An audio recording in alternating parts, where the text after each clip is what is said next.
beneritte le mani rinostegica, che fanno nascere la vita, e rina madre che accarezza lo figlio coi suoi irita, le mani cristiane che salvano migranti dallo mare e si uncino quando si addenocchiano per pregare. Benedette le mani che stringono la vostra mano per confortare e fuori a chiesa sbattono per qualcuno a salutare. Le mani lorde di terra e di sudore che fanno sciavolo di dignità e di valore.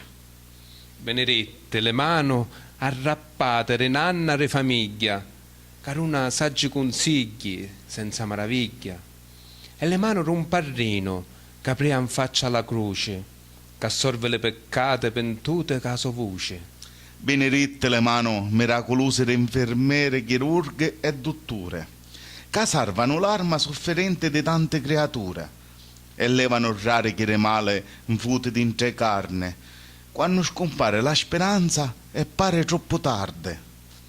Benedette le mani, re Dio, che ha creato la vita da questa nostra bella terra, che hanno insegnato a perdonare a chi porta male e guerra, e netalia lo cielo con amore e luce a ogni ora, e non fa mancare la sua benedizione per ogni creatura.